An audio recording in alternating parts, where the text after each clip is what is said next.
dua negara di Palestina, negara Yahudi dan negara Arab. Warga Yahudi langsung menerima tawaran ini dan mendirikan negara Republik Israel. Tapi negara-negara Arab tetangga menolak pendirian dua negara ini dan langsung memerangi Israel. Hasilnya, tepi barat dikuasai oleh Yordania dan Gaza dikuasai oleh Mesir. Jadi yang menggagalkan berdirinya negara Palestina itu bukan Israel, tapi Yordania yang menjajah tepi barat dan Mesir yang menjajah Gaza. Bahkan selama bertahun-tahun, Yordania dan Mesir menolak mengakui kedaulatan Palestina di tepi barat dan Gaza dan menganggap dua daerah tersebut menjadi bagian dari negara mereka. Ini fakta. Jadi Palestina negara pertama yang mengakui kemerdekaan Indonesia itu hoax ya guys. Karena waktu Indonesia merdeka belum ada negara Palestina. Negara yang pertama kali mengakui kemerdekaan Indonesia adalah Mesir. Ini foto Haji Agus Salim di Mesir menandatangani pengakuan kedaulatan Indonesia. Negara-negara Arab terus menolak pendirian negara Palestina inisiatif dari PBB. Dan pada tahun 1967 kembali menyerang Israel di Perang 6 Hari yang dimenangkan oleh Israel. Kekalahan ini malah membuat tepi barat dan Gaza kini dikuasai penuh oleh Israel. Bahkan saat Yasser Arafat, pemimpin gerakan pembebasan Palestina PLO, sepakat perjanjian damai Oslo yang akan mendirikan negara Palestina berdampingan dengan Israel ditolak oleh partai oposisi Hamas yang membuat pendirian negara Palestina kembali gagal. Dulu PBB menawarkan pendirian negara Palestina ditolak, malah dibalas dengan perang. Lalu Amerika menawarkan pendirian negara Palestina kembali ditolak, malah dibalas dengan serangkaian teror yang dikenal dengan nama Intifada. Pada Juni 2001, bom di tempat hiburan di Tel Aviv menewaskan 21 anak remaja. Lalu Agustus 2001, bom di restoran di Yerusalem tewaskan 15 warga. Desember 2001, serangan bom tewaskan lagi 13 warga. Dan puncaknya pada Maret 2001, sebuah bom tewaskan 30 warga yang sedang rayakan hari raya. Rangkaian serangan ini memaksa Israel membangun pagar tembok tinggi sebagai satu-satunya cara untuk mencegah teror bom. Dan rakyat Palestina yang tadinya bebas ke Israel untuk bekerja sekarang tidak bisa lagi. Jadi yang paling menderita dari teror intifada ini adalah rakyat Palestina sendiri. Sepertinya perdamaian memang sulit tercapai di sini karena setiap ada upaya menuju perdamaian selalu ada pihak-pihak yang berusaha untuk menggagalkannya. Tahun 2007 saat Presiden Palestina Mahmud Abbas sepakat dengan solusi dua negara, oposisi Hamas malah sengaja menembakkan roket-roket ke Israel sebagai tanda mereka menolak solusi damai tersebut.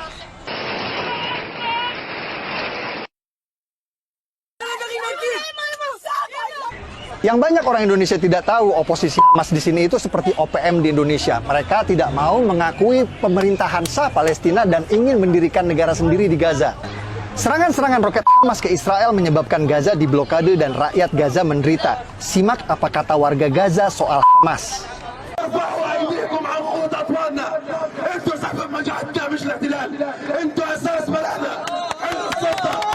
على ما اجت بعد الانقلاب اللي صار في قطاع غزه ساءت الاوضاع على العمال، لا كابونه ولا مساعدات ولا رواتب.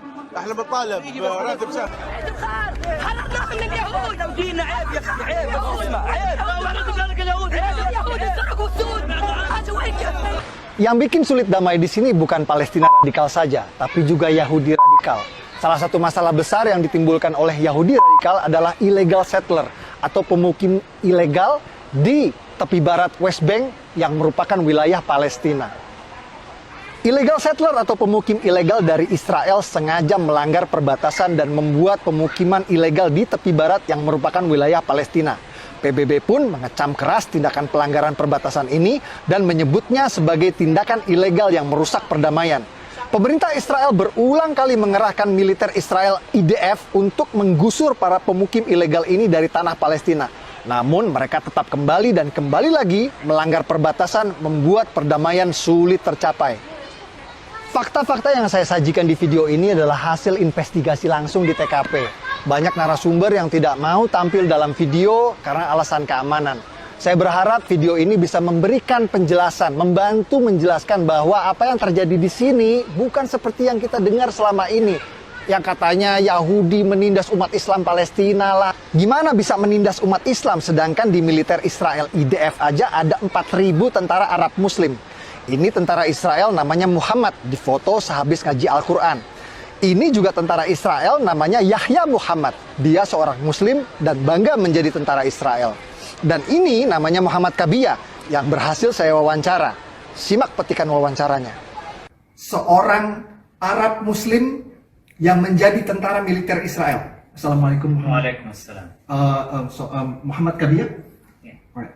Are you Muslim? Alhamdulillah. And you're Arab too? Yeah.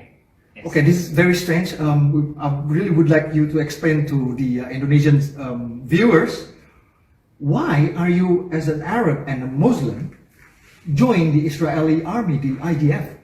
Isn't that like you are, battling against your Muslim brothers? No, I'm battling and fighting against the terror, and the terror no have brothers, and I'm Israeli. And it's not a religion war, it's a war between a country want to be and between two organizations that using the Islam name for their agenda. Fakta-fakta seperti ini tidak pernah diberitakan di tanah air karena fakta tidak laku dijual.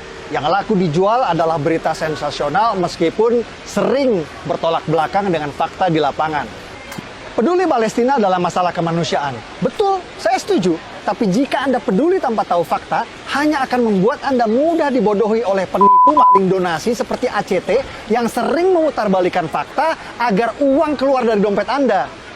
Kalau menurut Anda video ini bermanfaat, please bantu klik like dan subscribe ya. Untuk membantu algoritma YouTube agar video ini bisa ditonton oleh lebih banyak orang. Lebih bagus lagi, share link video ini di grup WhatsApp Anda. Dengan saya Permadi, dari kota Purbakala Jerusalem Al-Quds. Assalamualaikum warahmatullahi wabarakatuh. By the way, kalau ada yang tanya apa kapasitas saya membahas sejarah, saya adalah seorang pemerhati sejarah yang sering diundang TV nasional. Seragam legioner. Trup legioner itu trooper atau prajuritnya dari kerajaan Romawi. Romawi. Bang Endi. Oke. Ya, semua sejarah kita cinta. Permadi, Ya, siap Bang. artinya selain Sudah ditulis dalam berbagai literatur yang ditulis sama sejarawan Amerika. jadi setidak-tidaknya teman-teman ini mengatakan Jadi kita ini komunitas reka ulang sejarah, Dindi.